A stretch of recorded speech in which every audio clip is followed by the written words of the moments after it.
Stars, I'm a fool for your love.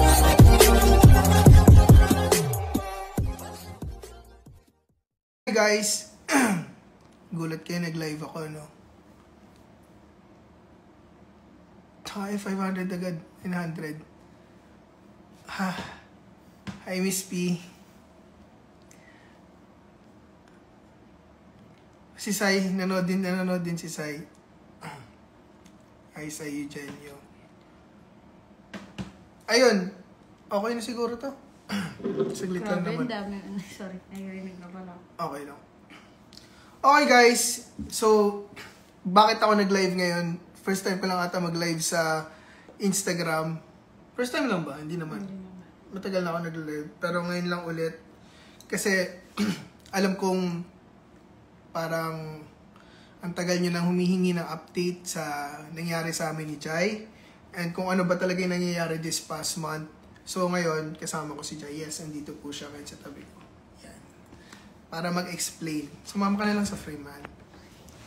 Yan, sumama ka na sa frame. Ba't dito ka tawa? Sumama ka sa frame. Dito ka na. Yan. So medyo magapang mga mata.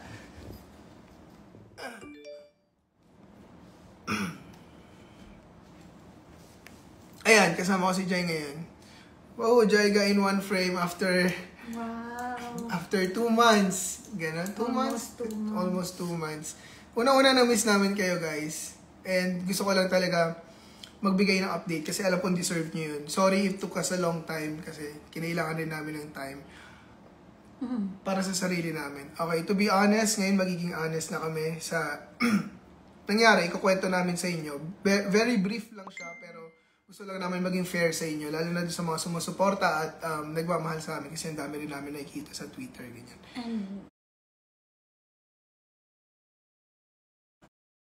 Kailangan din namin malaman nyo. Ano ba? Ano kailangan? First time lang natin eh. Kasi guys, ayaw talaga namin ng issue kung kilala nyo kami para sa mga tunay na Jaiga fam, Jaiga supporter.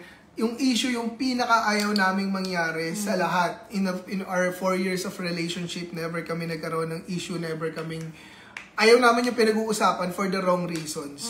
Gets mo? Oo, yeah. Yun yung, kung kilala nyo rin ako, yun yung talagang iniiwasan ko. So, we kept our relationship very low-key.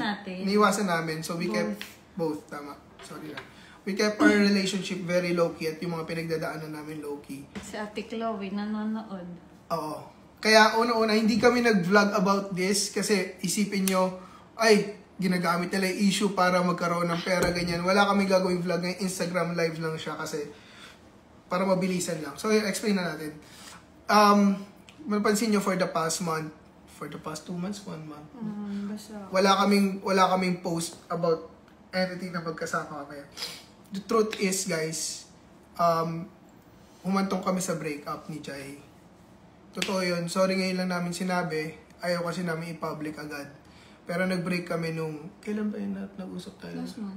Last month. Nakalimutan ko na exact date, pero nag-break kami last month. Yun yung siguro yung time na napapansin nyo na bakit wala na kami sa isang frame, sa mga TikTok, sa mga post, ganyan, wala na. Mag-isa na lang kami lagi. Kasi we decided to give each other space noon kasi umabot na yung mga problems at yung pinagdadaanan na medyo unbearable na siya. Diba? Medyo magulo. Sobrang gulo. Hindi ka kasi kita eh. Okay lang. Kalahati lang ng mukha mo. Hindi, hati lang din ako. Yun, sobrang gulo na pinagdadaanan namin at akala namin yun na yun talaga. Umabot kami na wala na, cut off na. Pero we gave each other space and ilang weeks rin yun, no?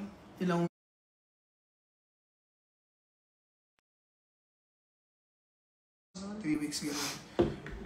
Lately lang ulit kami nagkita ni Jai dito sa Taiwan trip. Kasi itong Taiwan trip na to is binook namin nung March pa. Kasama ng Team Choi. Nung okay pa kami na. Nung Osaka. Kasi kaya itong Taiwan trip namin, last March pa, may delayed flight kasi kami noon. So parang nagkaroon kami ng free flight papunta. So ang mga sumama na lang kami. Kami kung sino yung kasama namin sa Taiwan. Kaya tinuloy namin kasi tinry nag-try din kami to work things out. Ganun. Mm. Actually, so parang ano nga lang eh. Actually, dapat di na si Jay sasama dun sa trip na yun sa Taiwan. Hindi na talaga. Last minute siya sumama kasi nga, yun nga, syempre, more on, iwas kami sa, ayaw niya ako makita, iwas sa time sa isa't isa, ganyan. Pero, nag-decide rin na, sige, baka ito na yung ma-rekindle, maayos, or makapag-usap. So, yun talaga yung unang usap namin doon kami nag-usap na magkakasama sa Taiwan. And hindi kami, siguro napapansin nyo, hindi kami nagpo-post ng pictures ng isa't isa or gano'n kasi hindi na namin alam parang we want to keep it low, usapan namin sa sarili namin kung ano pa talagang gagawin namin, kung ipapursue ba namin or eto na yun. Ako kasi, kaya rin ako sumama last minute. Ayoko naman agad-agad bumitaw. Ganun. And syempre sa relationship, diba? Tsaka, 4 years is not a joke. So, sobrang hirap. Kaya yun lang, parang syempre, nababasa naman namin lahat ng comments nyo. Hindi lang, eto na nga yun, this is the right time. Hindi lang tamang timing yung before na nanghihingi ng update kasi both kami nahihirapan sa mga nangyayari. So, yun lang. At least ngayon, nag-usap kami. Actually, kanina. Yung buong flight, may project kasi kami kanina na ginawa. So, hanggang papunta sa airplane, nagkaganon, as in, wala. Hindi rin kami magkatabi sa airplane.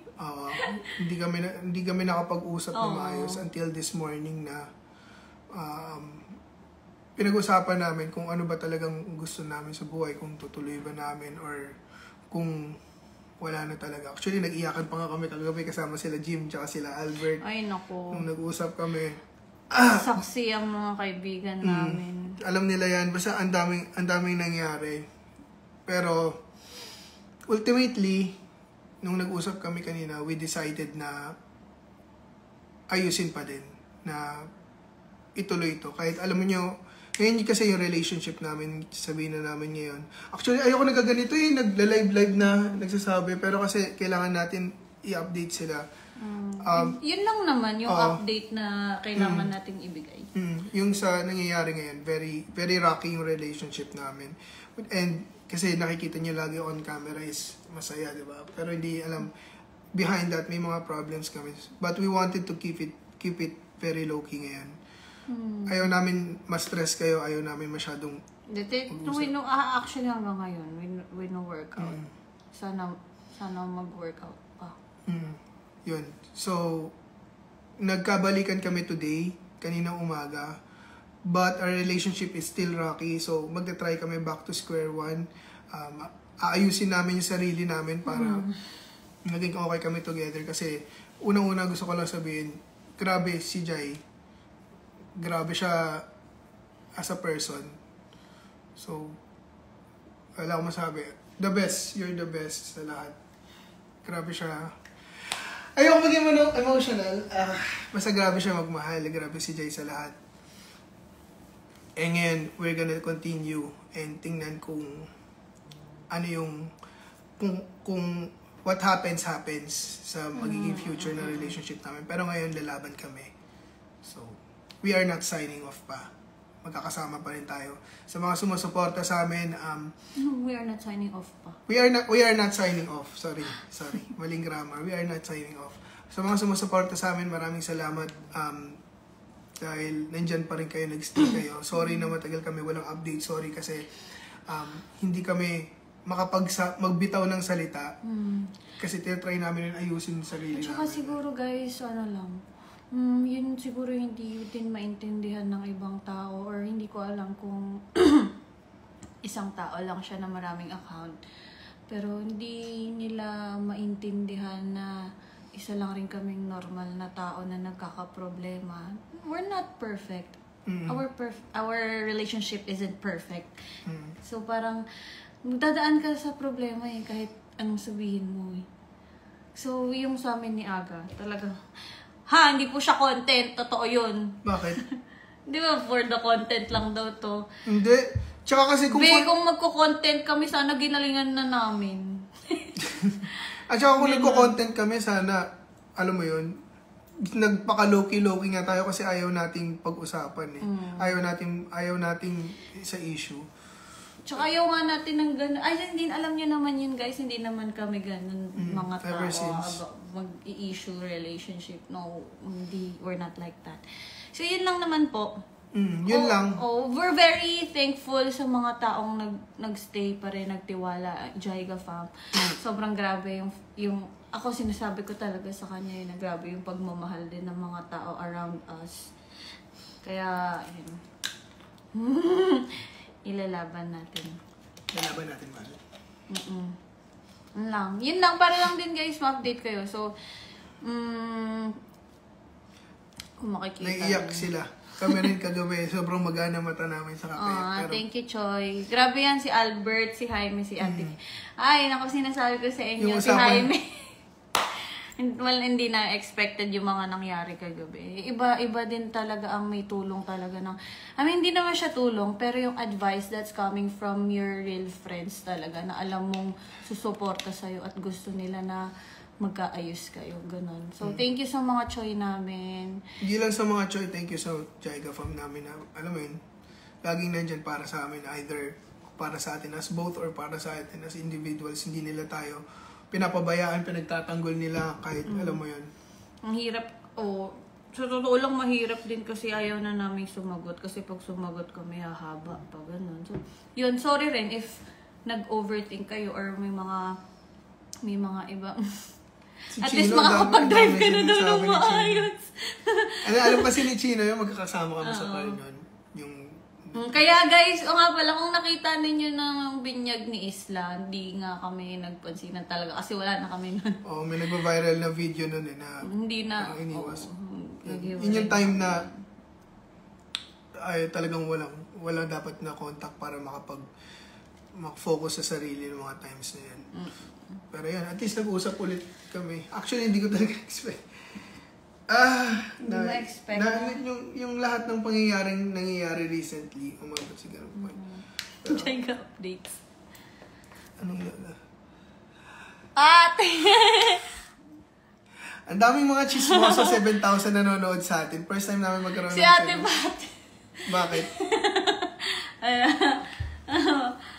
Mga supportive ates. Yun lang. Yun lang. We just want to update you sa mga nangyari. Sana nalinawan po kayo and yun. Ayaw na namin gawing content lahat na ng personal na nangyayari. Gusto namin low-key na. Yung mga contents namin ngayon, usually may topic na, diba? Mga food na ayaw na namin ng ano. Yun lang Sorry guys. rin kung hindi kami naging hindi namin kayo na-update agad sa lahat na nangyari. Everything has its right timing. Sana maintindihan niyo po. Same pa tayo din, right timing. And so, para makita naman nila tayo ulit sa isang friend. Kasi puro tayo sariling TikTok na lang eh. Wala na tayo magkasama eh. Hindi niya, kanina nga lang niya hinawakan kamay ko eh. Tsaka naglakad ng hinawakan niya kamay ko. So, thank you sa paghawak sa kamay ko ah. Hindi, syempre, hindi pa tayo nakakapag-usap ng maayos. Yun, so, Yun lang. we are in one frame again. And Bye. we love you guys. Sorry ulit sa stress na nabigay namin. Ilalaban namin to hanggang sa kaya namin ilaban. And maraming salamat sa support.